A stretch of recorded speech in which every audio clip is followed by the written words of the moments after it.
Friends, કેમ છો બધા? મજામાં મિત્રો? હું છું દર્શક ગજેરા. આપ સૌ મિત્રોનું વિઝન ડિજિટલ એજ્યુકેશનના ઓનલાઈન પ્લેટફોર્મની અંદર સ્વાગત કરું છું ભાઈ. અને તમારું મિત્રો અત્યારે બોર્ડની પરીક્ષા ચાલી રહી છે અને એની અંદર ફિઝિક્સ અને કેમેસ્ટ્રીનું પેપર છે એ પૂરું થઈ ગયું છે અને હવે બાયોલોજી વાળાને તો પાછું સોમવારે પેપર છે, પણ મેથ્સ વાળાને ભાઈ 2-3 દિવસની રજા આવે છે તો ભરપૂર છે મિત્રો, લાવો લેવાનો છે. કારણ કે મેથ્સની અંદર રજા આવી છે તો એનો લાવો આપણે લેવાનો છે.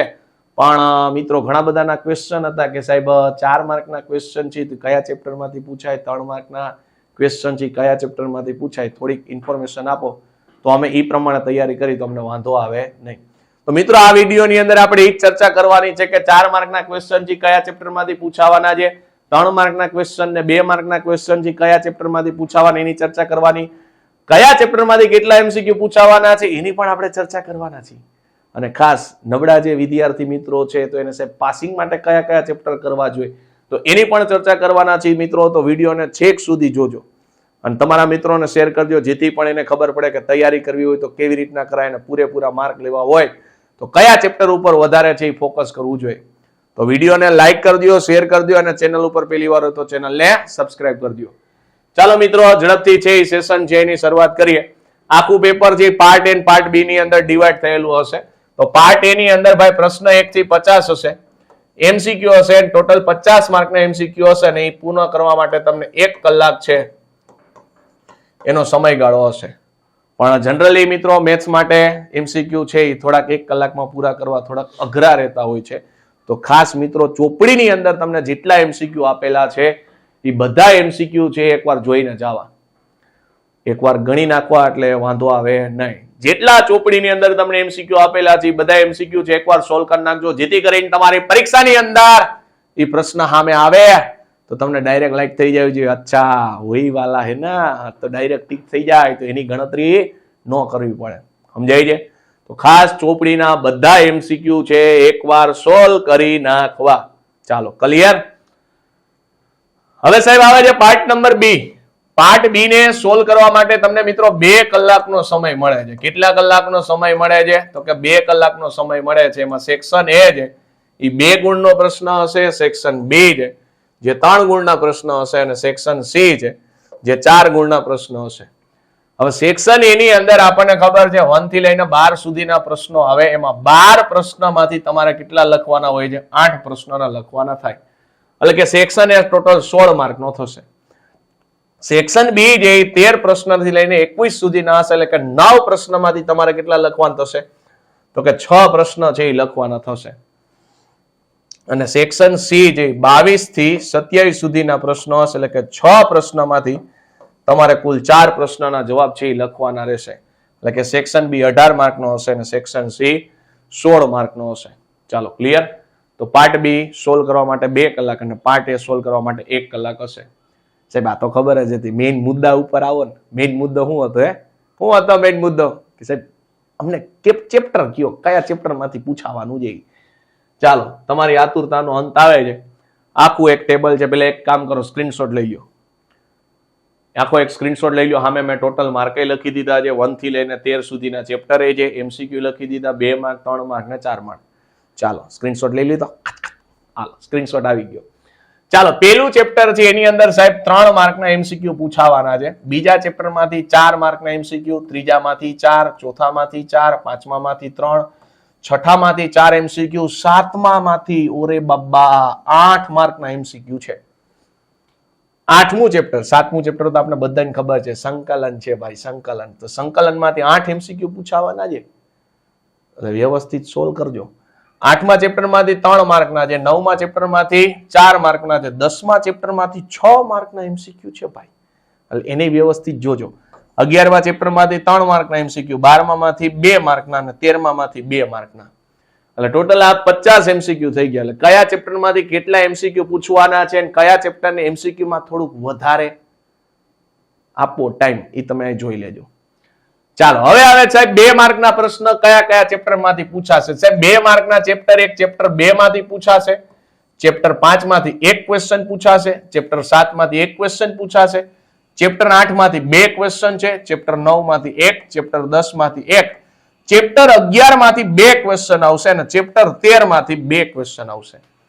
એનો મતલબ એવો 12મા માંથી એકય ક્વેશ્ચન નથી આવતો, 6ઠા માંથી નથી આવતો, 3 અને 4 અને પહેલામાંથી એ 2 માર્ક ને એકય ક્વેશ્ચન નથી પૂછતા. ચાલો ક્લિયર. તો 2 માર્ક માટે કયા ચેપ્ટર ને તૈયાર કરવા એ તમને ખબર પડી ગઈ. અને સાહેબ મને ખબર પડે કે 2 માર્ક ની અંદર કેટલા ક્વેશ્ચન લખવાના હોય છે. 2 માર્ક ની અંદર કેટલા ક્વેશ્ચન લખવાના છે? 8 લખવાનો હોય તો એવા જ ચેપ્ટર ને પકડાય કે માથા પૂછતા જ નહીં. જો આ 2, આ 4, આ 6 અને 8, આ 4 જ ચેપ્ટર તૈયાર કરી નાખો એટલે વાંધો ન આવે. સમજાય છે? આ 4 ચેપ્ટર તૈયાર કરી નાખો એટલે જે હેલા નનકુકડા જનકુકડા દાખલા હોય ને એવા 2 માર્કમાં આવડે. લેન્થી કેલ્ક્યુલેશન તો કઈ એમ આવવાનું નથી. સર 3 માર્કના ચેપ્ટર માટે તો કે પહેલું ચેપ્ટર છે, પછી ત્રીજું ચેપ્ટર, ચોથું ચેપ્ટર, પાંચમું ચેપ્ટર, છઠ્ઠું ચેપ્ટર, 10, 11, 12 અને 13 આટલા ચેપ્ટરમાંથી તમને ભાઈ 3 માર્કના ક્વેશ્ચન છે એ પૂછાવાના છે. અને એમાંય ભાઈ ત્રીજું, ચોથું ને પાંચમું તો ખાસ વ્યવસ્થિત કરવું. ત્રીજું, ચોથું, પાંચમું શું કામ? વિભાગ ડી માં એટલે કે અહીંયા 4 માર્કના ક્વેશ્ચન ની અંદર સેક્શન સી ની અંદર કામ આવશે. એટલે 3 માર્ક ને ખબર પડી કે કયા ચેપ્ટર કરવા. હવે આવે છે મેઇન ઇમ્પોર્ટન્ટ પોર્શન ભાઈ 4 માર્કના ક્વેશ્ચન નો. તો 4 માર્કના ક્વેશ્ચન ભાઈ ચેપ્ટર 3, ચેપ્ટર 4, 5, 6 ને 7 અને 9 આમાંથી છે 4 માર્કના તમારા આવનારી જે એક્ઝામ છે એની અંદર 4 માર્કના ક્વેશ્ચન આ ચેપ્ટર માંથી દેખાવાના છે. તો ખાસ મિત્રો આ ચેપ્ટર ને એકવાર કરી જ નાખજો. ચેપ્ટર ને વાંધો જ ન આવે ભાઈ. 4 માર્કના ક્વેશ્ચનમાં તમને ક્યાંય તકલીફ પડે મને કહેજો. આટલા ચેપ્ટર છે એની અંદરથી 4 માર્કના ક્વેશ્ચન છે પૂછાવાના છે.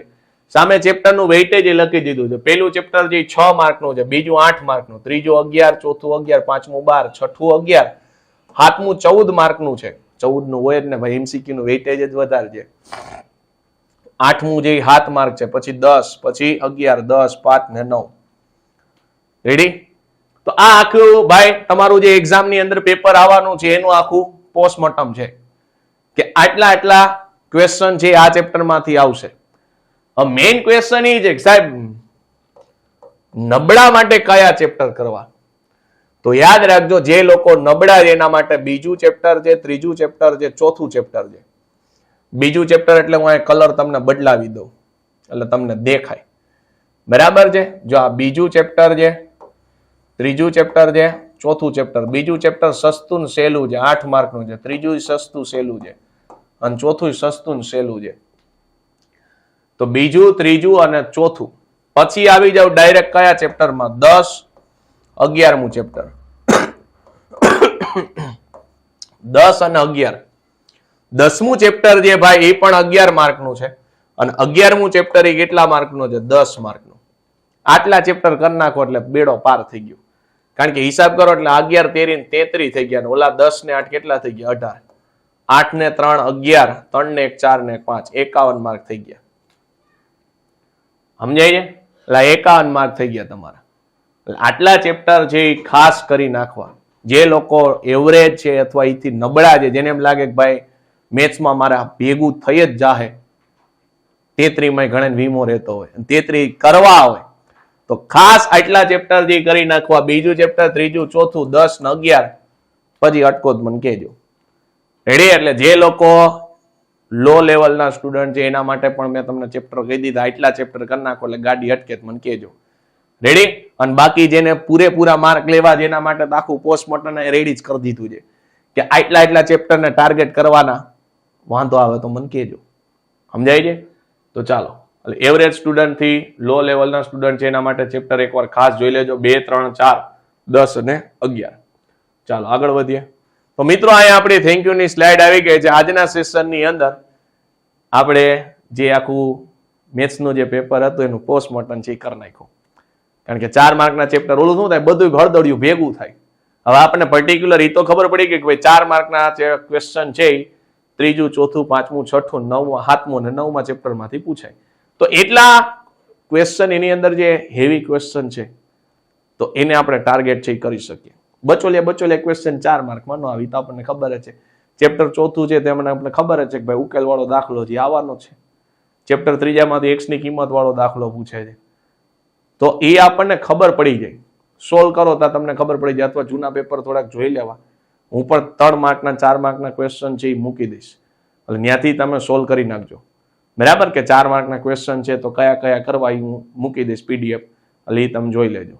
ચાલો ક્લિયર. તો મિત્રો આજનો સેશન છે એ અહીંયા પૂરો કરીએ છીએ, પણ તમારા મિત્રોને હજી શેર કરી દો, અને વિડીયો જો મસ્કૂલ રહી ગયા હોય નીચે એક લાઇક બટન છે, જો લાઇક પ્રેસ કરી દો જેથી કરીને અમને પણ મજા આવે. ચાલો ક્લિયર. તો અહીંયા આપણો આજનો સેશન છે એ પૂરો કરીએ છીએ. મળીશું મિત્રો નેક્સ્ટ સેશનની અંદર. Thank you.